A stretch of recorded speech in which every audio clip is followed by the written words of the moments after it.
What's going on, YouTube? You already know who it is. It's your boy, the Skulldon.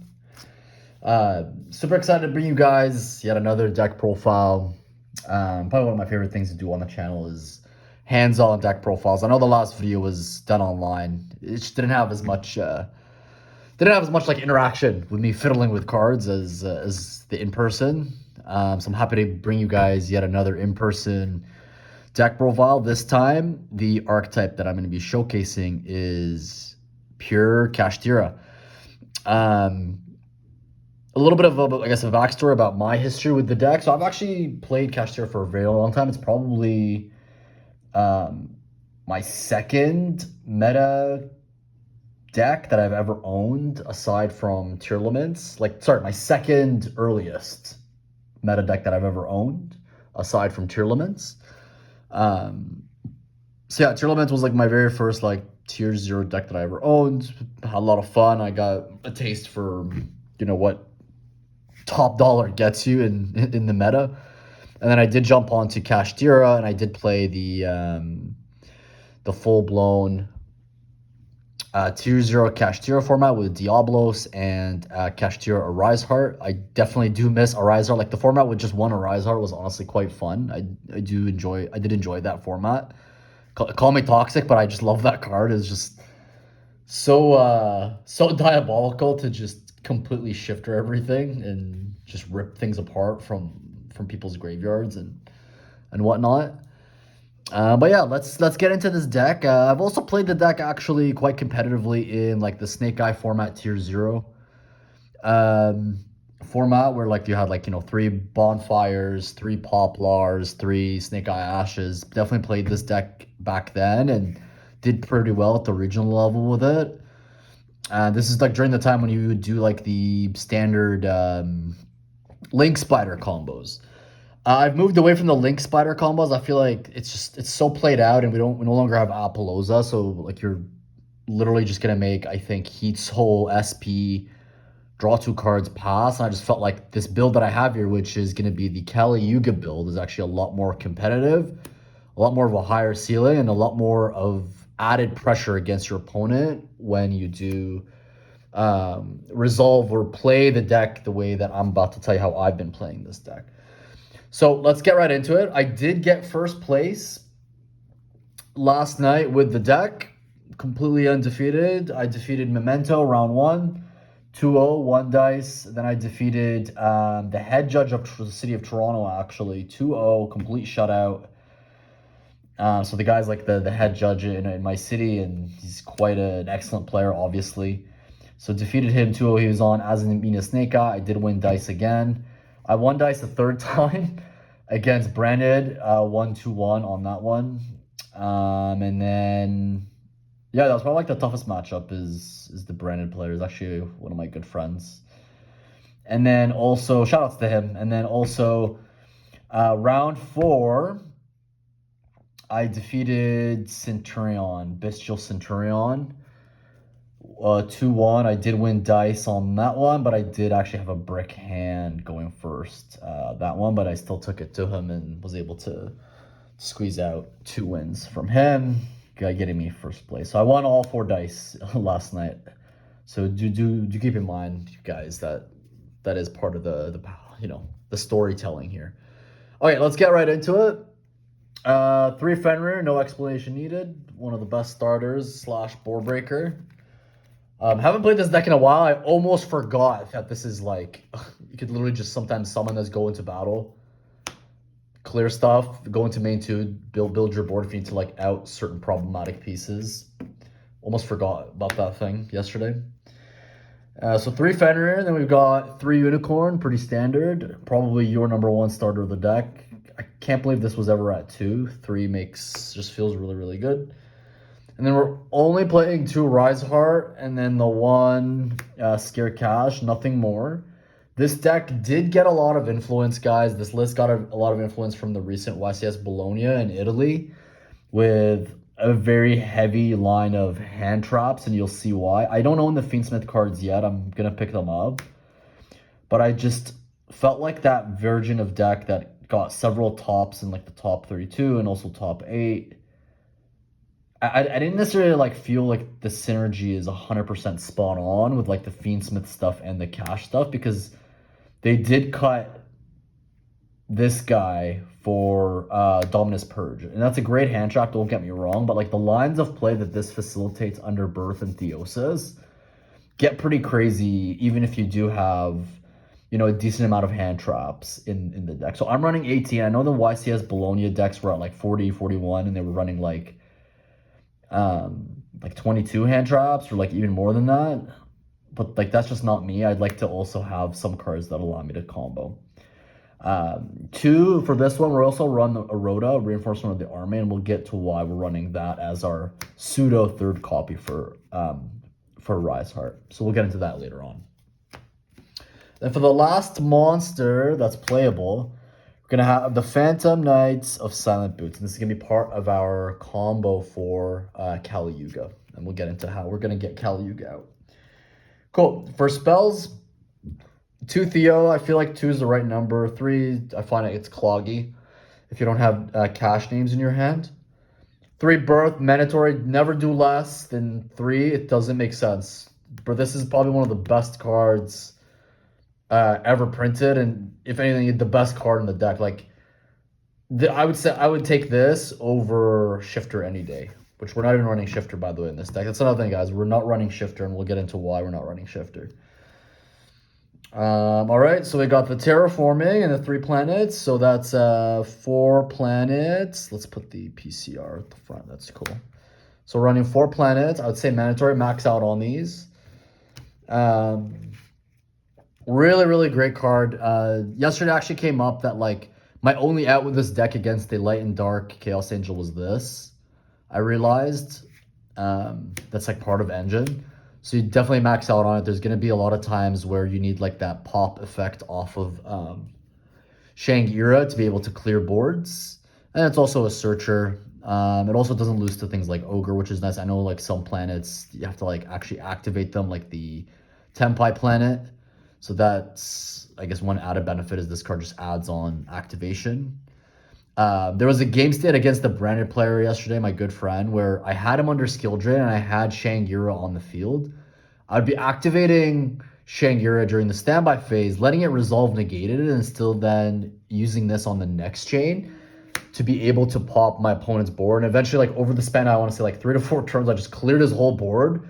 Then I started drawing enough cards where I was able to get access to Birth, Kashtira Scareclaw, as well as like any other my cash names, to be able to actually get my bodies out with Shang'ira on the field, and then be able to attack for game that way. So this came really, really clutch, and it's going to be really, really integral to the version of cash that I'm going to explain to you guys. Now some one-ups for spells, definitely running the 1 pot, the Rhoda, and then the last piece of spice is the Phantom Knights Rank Up Magic Launch. This is what's actually going to allow us to summon out Kali Yuga on our opponent's turn. The reason why I felt last night the Reinforcement of the Army was actually the MVP of the deck was this was arguably a flex spot whenever I needed it to be. It got me my regular Rise Heart whenever I needed it. But in my turn 1 combo, it also allowed me to have the option of Reinforcement Armor being my Phantom Knight's Boots, because it's also a warrior. So they're both warriors.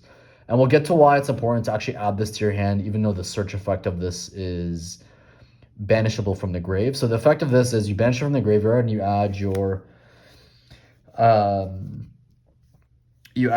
rank up spell that gets you Kali Yuga against any of your rank 7s from your extra deck that has no materials on it, right? Like, so if you have a rank 7 with no materials on it, you could activate this, target it, and then stack this with the level 7, the rank 7 Xyz, and then you can slap a 2 material Kali Yuga on it. And we'll talk about Kali Yuga, why that's such a phenomenal win condition for the deck.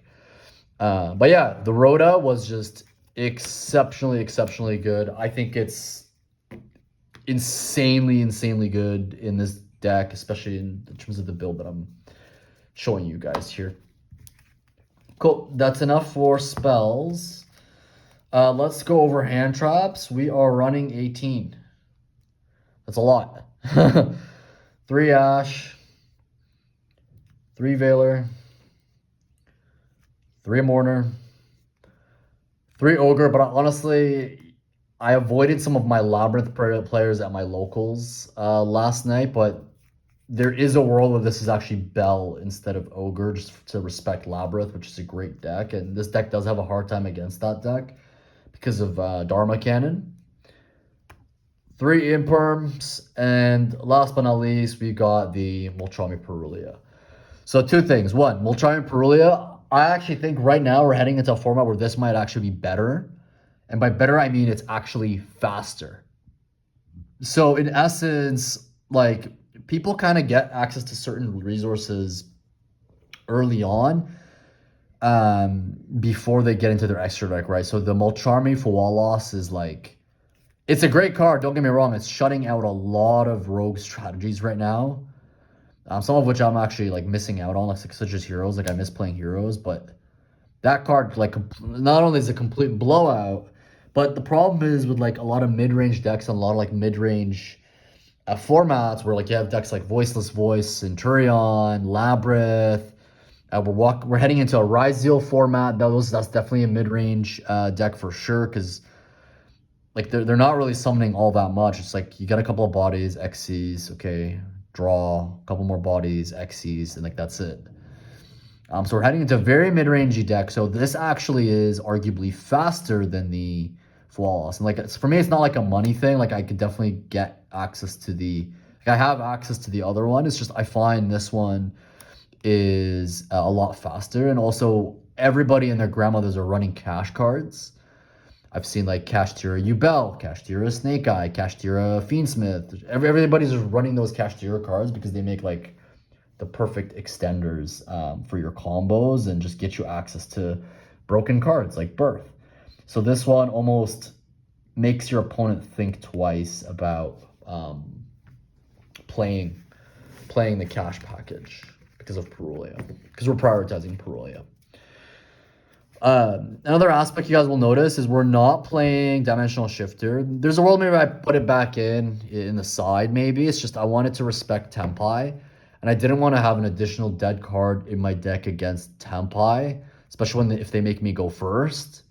And all of a sudden I'm just sitting there looking pretty with a Shifter in my hand. They don't care about it and they can FTK me under Shifter. I also didn't want any of my hand traps to conflict. That's the other thing, folks. None of these hand traps conflict because Shifter is not being played. All these, I can draw into them under the Maxi, under the Perulia.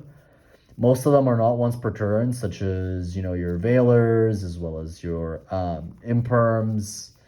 They're not once per turn, and ultimately none of them conflict. I could use all of them any given turn if I draw them off Molcharmi. Like the worst with any like draw cards, even if it's like a pot, is like seeing Shifter after the game state has already progressed. Like it's a wasted opportunity. I also find with Shifter, a lot of players, they're very like mindful that like they might get Shifter and they just play very conservatively under it. They'll like set up a few things. Maybe they'll like make SP pass. They'll hold on to their hand traps if they know you're on KASHTIRA and you're running Shifter. So they might up like the what do you call it? Their hand trap count to just mitigate against that risk because they know that you're gonna have to go into grind game because that card will make them turn skip. So let's say you're facing a fire deck. I'm going to tell you, honestly, guys, like, the many formats that I faced fire decks and I've shifted them, yes, it absolutely shuts them down. But there were moments where they survived. Like, they survive, I'm down a card, and they just haven't committed anything from their hand or from their hand economy. And it actually ended up hurting me in the long term because they ultimately had 5 cards the turn after to play with, 5 or 6 cards. Meanwhile, I was playing with, like, 4 or 5. Yeah, you get what I mean? Like that one card in the grand scheme of things could very much make or break the game for you, especially since we are in such a heavy hand trap dominated format. Like the one way to think about it is because it's such a heavy hand trap format, like you almost need to have the hand traps just to be able to play the game, because if you're completely prioritizing engine, then their hand traps are gonna trade into your engine. You're not gonna have any engine left over. They'll pass back to your opponent on nothing. Then your opponent is gonna use like their 1-card starter to just go off. That's just the nature of Yu-Gi-Oh that we're in. That's how card design is today. It's like a lot of engines are very, very small. They're very mid-range, and they just need 1 card to resolve to be able to kickstart a lot of their combos. So this is why I did not use Shifter, and it wasn't even in the side last night. To be honest, I didn't miss it. Even in the formats where like let's take for example Azamina Snake Eye, I wouldn't actually shotgun the Shifter early on in like the draw phase or standby phase. I'd wait and check for like if they had Wanted or Access to Witch. I would let them dump their card and let them actually activate their Witch. Then I would chain Shifter. Why would I do this? Is because it then allows me to not only shut their turn down, but now I know that there's at least 2 cards in their hand, which is the one that they just dumped, and the Diabellstar Witch, that's no longer going to be usable. Pro tip as well, like let the Witch resolve, let them like set their Deception, then you shifted them on Resolution. Because now they can't go OSS for Crackback on turn 3.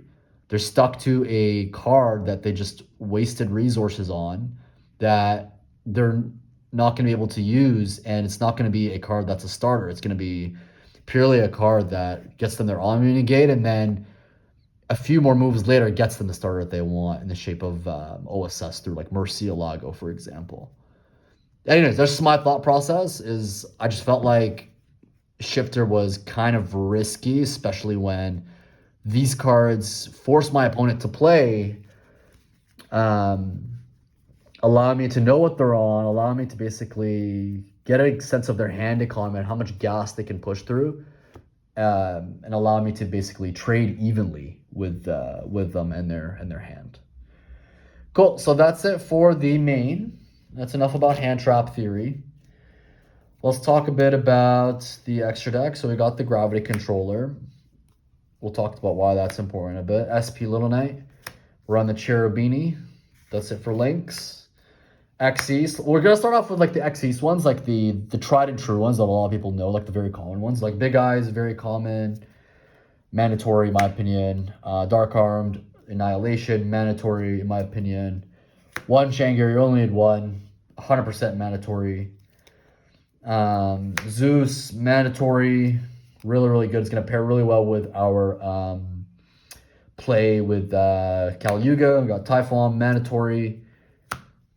Red Eyes, Flare Metal Dragon, mandatory. I wish I could play 2 of that one, to be honest. So many times, like, stacking 2 in a game state just completely ends the game. And then the Draco Sack. So everybody should know these ones. We've played these for, like, the longest time with Kashtira and, like, since the deck's inception. We even played these cards throughout the format where Link Spider into like Apollosa was a thing.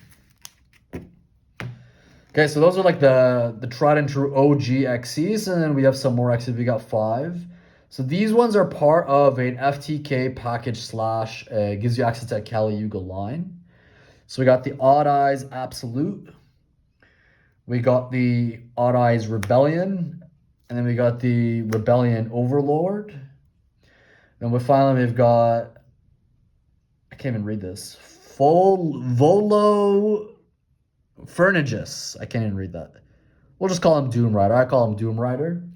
Also part of the Kali Yuga line. Gives you another line into Kali Yuga. And then the last but not least, the Big Don himself. My favorite card, Kali Yuga. Like this card, I don't know why it's legal. Like, I know Centurion had, like, if Centurion is to Calamity, then Cash is to Kali Yuga, because this thing is so easily accessible in this deck.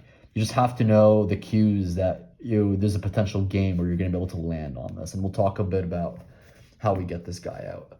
But to give you guys a little bit of insight on Kali Yuga, so when this lands on the field, inherently, non-activated effect, inherently every other card on the field is negated the turn that it's summoned. Also, it has a quick effect. You detach one material for this card, you're going to have 2 underneath this when you summon it. You're going to duster the whole field. You'll duster your field and you duster your opponent's field. So you get rid of all their spells and traps, which means if you do resolve this, not only is it turn skip, but like if you resolve this correctly after they committed, let's say, their first normal summon or like a special summon, then you resolve this, they're gonna have to set cards such as imperm or like, I don't know, things that they need to set in the back, but they're gonna think twice because they know that you have a duster built into this. So it's double whammy. It's a skill drain, but it's also a feather duster. Quick effect feather duster. Like, this is insane. It's also a 35k beat, a 3500 beat stick, and you're gonna attack your opponent with this on the crackback with 2 materials because they definitely will not be committing any back row because it has a built-in duster, as we said. So it also has a line into Zeus on the crackback, even if you don't get killed them after you summon this and you summon other things on the field from your standard cash engine. Pretty insane. Cool. Let's talk about the side, and we'll do a little bit of like a 5-minute combo. Side. I did play 2 more of the rank ups yesterday, but in hindsight, it should have just been 2 lava golems. These would have come really clutch against Centurion, where they had like 1 XE synchro and then the Blazer. Like, if you could just golem both those cards away, it's like an open field for all your cash monsters to attack. Also, like, Blazar is super hard to out, so tributing it is probably a very good option in my opinion. Like, it's just so hard. And in cash, like, we don't really need our normal summon all that too often, to be honest, because everything just special summons. 1 skill drain. It was really good. I almost thought about playing Rivalry, but I'm glad it was skill drain. It was just a lot more of a solid card than Rivalry. And besides, skill drain also impacts every single deck in the meta, not just things that lose to Rivalry. Like, Tempai doesn't lose to Rivalry, for example. 3 Solemns. Standard. Not going to explain those. 3 Trap Trick. This is some spice here because we're also playing 3 Barriers as well as 3 Dominus Impulse in the side. So more hand traps. I really love the Dominus Impulse package in the side with the Trap Trick because it means when you go first and you side out some of your hand traps, you can always keep Ash because you don't want to lose to Perulia or like the Mulcharmies. But like, you side in your Trap Trick going first, and then you put in your Dominus Impulse, so that way you have essentially 6 Dominus Impulses that can be played without them locking you out of Earth, because we need Fenrir so badly. But also, like, against like matchups like Tempai, or like, let's say Branded, your Trap Trick then becomes 6-dimensional barriers. I got this from Pock. Shouts to Pock from YCS Bologna in his deck profile. Like, that was just so simple, but so genius. Like, you would side out some of your hand traps that are not that great against certain matchups, and you go for these more impactful cards, such as your Barrier and your Dominus Impulse. Really clean, really disgusting. Post side, guys, honestly, like, I don't actually do much siding when I'm going second. All I do is I take out the 2 bricks, like the quick play spell and the Phantom Knight's boots for the 2 lava golems, and I call it a day. That's pretty much it. Maybe also put in the skill drain as well, because it also helps during grind game. Excellent. Now let's get into the combo piece. So online in the cash group, I did get a lot of people asking me about, oh, you know, like, why are you playing Rhoda? Like, that's so weird. Like, it doesn't make any sense. Like, why not just 3 Rise Heart? Like, shouldn't also boots be in the graveyard for you to be able to use the combo? So here's the thing, guys. There's several lines to play to get to Kali Yuga, and it just depends on what your hand looks like. For the purpose of the video, we're just going to do like simplified game state card combos where, like, yes, you would have more cards in your hand, but we're going to pretend like our opponent is not hand trapping us.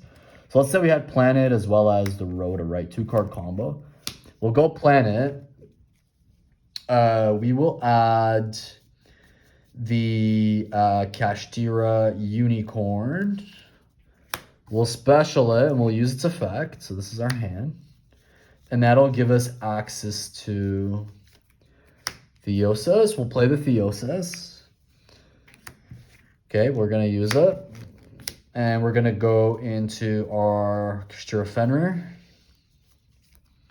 Boom, in defense. Fenrir is going to add us something for follow-up. Ideally, in this game state, I would actually go for your Rise Heart, or maybe like your Kashtira Scareclaw. So That'll be part of follow-up. Besides, you'll also technically have 3 more cards in your hand. So depending on what cards you have in your hand, that's the card that you pick for your follow-up, right? Like, let's say we had Birth in hand, then we're cooking. Because all we're literally going to do now is we're going to go Rhoda, keep this in hand. They'll grab your boots. Okay. And now the amazing thing is this can literally be your normal summon. Then you're just going to go into Doom Rider.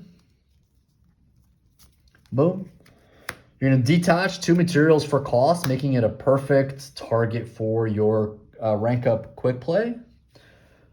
Pop the Silent Boots, banish the Silent Boots, and then you'll add your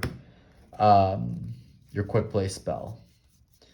You're then in this game state, like what's going to often happen is a few things. So not only with this 2-card combo, we have our follow-up, but we have 3 other cards in our hand, right? We have potentially a hand trap, 2 other extenders like a Theosis, a Birth. Like we run a lot of those cards.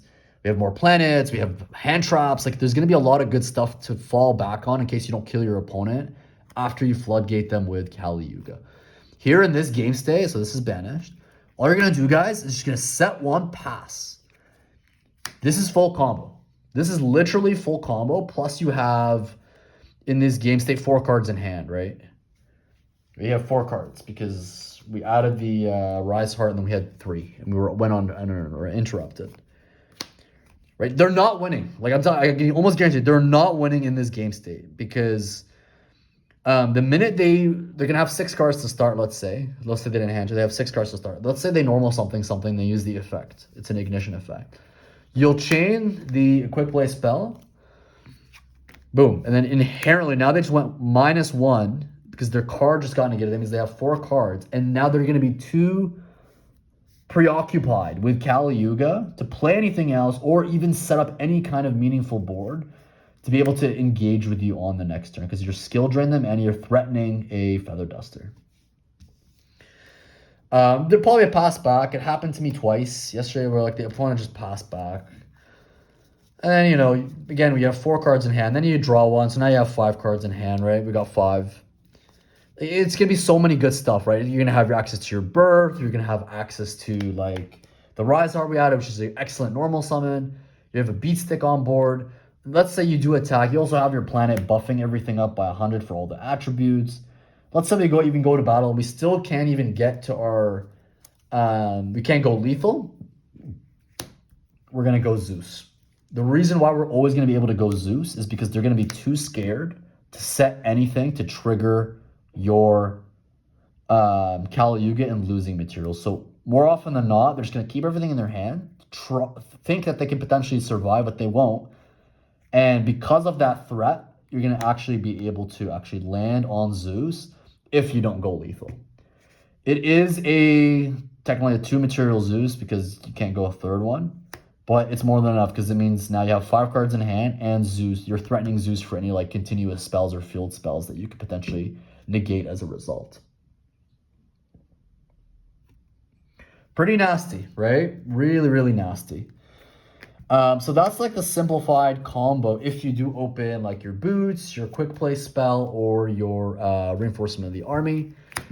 And really, again, like the theory, guys, behind Rhoda is it's a flex card, right? You don't want to see this going second if you lose dice. Yeah, it's a brick. I'm not gonna deny that. You also definitely do not want to see your quick play spell. But this then becomes live going second, and it's not a brick because you don't want to get access to this. Like, it's better just to have this in the deck one-ofs to allow for variance throughout like a long tournament than to just, let's say, have 2 boots or like 2 quick play spells. Hopefully that makes sense, guys. To me, it's clear why we do this in Yu-Gi-Oh! Awesome. So let's do the long version. So this also was quite successful last night against the head judge, the Snake Eye Azamina player. Well, that's what we're gonna do, like a full hand, because I remember yesterday, like I started off the combo like it was pretty nasty. It was like 3 starters. let's say it's actually a planet instead of the Fenrir. I had like a birth and then like one hand trap. I had like this, and then I think I had like an ash blossom. Yeah, it was something like this. Like this was pretty nasty going up against him because he had imperm impulse. And I believe I went like this. I believe it was like planet for unicorn. Okay, especially unicorn effect. He impermed, correct. Absolutely correct. You don't want to give your opponent access to all that nonsense. Then I just went ahead and I played the birth. Right? In this game state, you probably don't even need to play your birth to resolve Kali Yuga. You could literally just normal. Sorry, you could just special your Rise Heart, go Doom Rider, and then this is gonna be your what you call it, your boots, and then your birth can stay in your hand, and the ash for crackback because you don't want to dust to your own birth. But I believe, I'm trying to remember how I did it. There's a line where, like, let's say you go 2 bodies. Like, let's say we did not have access to boots, the quick play, or the Rhoda. Like, let's say this was a Fenrir. This is what I did. So he impermed this. I used birth. I normaled the Fenrir. Fenrir effect to add. We went for Scare Cash in this case. This long version, guys, of the combo with Cherubini, you have to assess your hand. Like, if you have a lot of engine, it's probably worthwhile doing because you'll do a few things in the process. Like, if you guys remember the format where we were playing this deck with the Link Spiders, that format was perfect because, like, the whole Link Spider play was kind of fake. Like, it easily got stopped. It lost to, like, all the hand traps. You may, like, if you're lucky, landed on, like, SP, Shangira, and then plus hand traps or, like, Birth, which is more than enough to win in that format. But, like, the whole, I personally believe, like, the whole point of cash lines like that, like, inundated lines, such as, like, the Link Spider lines or even, like, this Kali Yuga line, is to actually bait out hand traps. So not only are you threatening game, like a win condition, but if they do not interact with you, they're losing anyways, right? That's something that we didn't necessarily have at our disposal with the Link Spider line. The Link Spider line, like, you could easily out Appaloosa. You could just, like, impermit. You know, like, there's ways of stopping the Link Spider line, especially if they went just, like, SP, Heat Soul, draw 2. Like, maybe they didn't draw into hand traps, right? And they don't actually have enough interactions to stop, like, what you're playing with. But this one is much different because the ceiling is a lot higher because you're threatening a winning condition with Kali Yuga, right? And we talked about how Kali Yuga is it's -1 from their hand because you wait until they commit a card. Skill drain, and it's a dusted, which means they'll hold back any interactions that need to be set. So you're kind of already putting them on, you're putting their back against the wall. Plus, you're threatening Zeus because they can't set anything. You're always going to be threatening Zeus with Kali Yuga, and it's a beat stick. So arguably, it's a lot more of a lethal threat, and it's a higher ceiling. Okay, so here I ended up going for the Draco Sack line. I used this effect. I sent for cost my Unicorn. He didn't impulse here, impulse pop. He could have, but I think he was waiting to see what I would do for my birth because he had no idea I was actually going to be able to land on Kali Yuga. So he let this slide. He let this slide because he was waiting on impulse for the birth, which was quite smart of him because it's more bang for his buck. He stops the summon and he stops my crackback, which is pretty clean. So he let that slide. So we got 2 tokens. We linked off the tokens into Cherubini, and then we used Cherubini's effect to send the boots for cost. This is where he realized he made a mistake, and where the element of surprise with this combo line has its advantages. Where is my boots? I cannot find it. Oh, there it is. So we send this to the grave, and here we actually also have an interaction to check for bestials. Like I say, hey, you got anything here? You got any bestials? Basically, I'm asking my opponent, do you have any bestials, right? We're using this line to check for all sorts of hand traps. He said no. Okay, no bestial. No problem. Looks like you're getting Kali Yuga. That point, we added the quick play spell. Where is it? I cannot find it. God damn, where did it go? Bear with me, fellas. I'm trying to find this thing. Darn it. Oh, there it is. Excellent. We'll grab our quick play spell, right? Here I went Scare Cash, Banishing Unicorn. And then I asked him, you got anything here? I was basically checking for Nibiru. He said, no. Okay, no problem. We link these off because we have not locked ourselves into Xyz yet, into the famous SP Little Knight. We use the effect to banish the Fenrir that we just linked off. So now the benefit here of the SP banish also is like everything's in our banish pile where we want it to be, which is really good for like a Theosis send, add back to hand. Here, I used Birth's effect, and he impulsed it, popping it. Very good play. But all we did now was we went Rise Heart, banished the top 3, and then we went into Doom Rider anyways. Doom Rider effect targeting the planet, popping it, and releasing all our materials, therefore establishing this board. We set the quick play spell. We go end to main. We check for nib. We're unnibbable at this point simply because we have access to the SP Little Knight as well as the target for Kali Yuga. If they decide to nib here, stupid mistake, you tag out, bring them right back. And now you can actually take advantage of this not being in your link slots at the top. Very, very nasty. Then my opponent went to go play. He used Bonfire, Phantom Knights, effect. Go like this, boom. And we get the head honcho, Kali Yuga. GG's. And then I had an Ash. Then I basically top deck war at this point. Then I started attacking him with this, went Zeus, kept drawing. In that game last night, I kept drawing hand traps until I saw engines such as Birth, and I was able to take care of business. Another line, folks, that I want to talk about, if you just open the spell that could come up, and this line is quite devastating because it only interacts with Nib, is going to be your Odd Eyes line. So this line, you're going to basically have this open, like the one of in your hand. You'll go Unicorn, you'll go Effect. They'll impermit, as they should. Okay, that's fine. We usually have extenders in the shape of Birth with Fenrir, or even just a simple Rise Heart. In this case, let's say we get imperm and all we have is a Rise Heart, no problem. Like if they have Ash, imperm, any hand trap, it does not matter. If you have the necessary extender, so it is a 2-card combo, and obviously you open the quick play spell, you'll just normal summon this, use its effect. If they let this slide, GG's. You'll banish something like a Birth or whatever, anything. You'll go into your Odd Eyes. You're going to put your Odd Eyes in the extra zone. And then you're going to link it off, right? And it's going to be very important why we normal summon the Rise Heart there. You'll link it off into your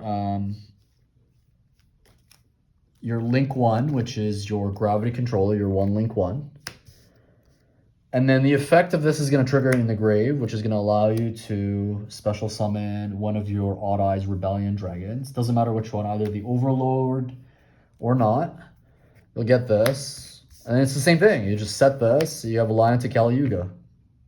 Plus 3 more cards in your hand. 2, actually. Then the third one's going to be drawn on the next turn. Or if they use any card, you go Phantom Knights, Kali Yuga. Done. GG's. I guess like there's a world where like this is playable at more than 1 copy. Yesterday I did play 3, 1 in the main, 2 in the side, but honestly it just didn't come up. I feel like once the gimmick is up game 1, or at least for 1 round of the 3, I can't just play regular cash from that point.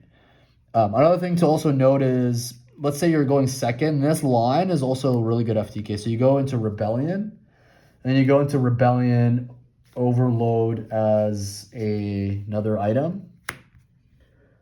This right here can attack 3 times. It's 3k beat 6, so you can easily either go lethal if you clear out their board, or do a lot of damage, and then same thing as we did with Kali Yuga, go Zeus after for an interruption. Pretty devastating, I would say. Pretty good. Like, the whole point of this deck is your hand traps allow you to survive long enough, and then your very mid-range resilient combo with Kali Yuga, or even like the standard cash stuff, allows you to just stop your opponent from playing. Like, my opponents didn't really play last night, to be in all actuality. They didn't really play at all. So yeah, I hope that was concise and thorough. I know this was a little bit of a long video. It's just, there's a lot of layers to this deck at this point, and the way I'm thinking about KASHTIRA in this upcoming format. But yeah, really loving this win condition with KASHTIRA. Yes, it's a little bit gimmicky, but I mean, all you're really playing is 2 bricks. This one and then the Phantom Knights boots. It really is a non-issue in my opinion. Like, if you can't find space in your deck to play like the two one-ofs, I don't know what to tell you. Then you probably have just another problem with your deck building, because just with the addition of these two, the ceiling and like the dynamic of the game state is completely transformed as a result using the cash engine. Yeah, I resolved Kali Yuga 3 times yesterday. 2 of those 3 times was quite successful and did exactly what it wanted to do. The thing that this combo only loses to is niche tech cards. Like, if they're playing Super Poly and you have like another Dark or something, then you might lose to it. But if it's the only thing on the field, you're not going to get Super Poly. It also loses to like Book of Moon or Book of Eclipse. But not everyone is playing those cards, right? Like, the primary culprits that most people are losing to is hand traps, right? It's going to be your Ash Blossoms, Imperms, things like that. The nice thing about this combo is it's just something to do to bait out hand traps. Like, you may not even always get here, but in that case, they're going to hand trap you because they're actually scared of this coming out in the post side in rounds 2 and 3. That they're going to exhaust so much of their hand traps, and you're already summoning your cash cards, which are really, really good cards on the field. Big bodies, especially under skill drain. They're big bodies and they have great effects. So what ends up happening is they're throwing all these hand traps because they don't want to get FTK'd or locked out of the game through Kali Yuga. But at the same time, they're over-exerting their hand economy to stop you from getting there. But the reality is, if you end up on a half board with like Shang-Ira, Unicorn, Birth, Planet through a couple of hand traps, you're already doing really well, in my opinion. Anyways, guys, that's it for the deck. I'm going to sign out at this point where we hit almost 40 minutes. So that's it for me. Hope you guys like this video. It's definitely a little bit different, definitely an unorthodox cash deck. Not a lot of people do this, but I found a way where it doesn't necessarily conflict with what cash typically does. And we're still playing all like the tried and true KASHTIRA cards and the KASHTIRA Xyz monsters. Just you're adding an additional layer of spice and flavor to the deck, and it's a lot more threatening, this format, in my opinion.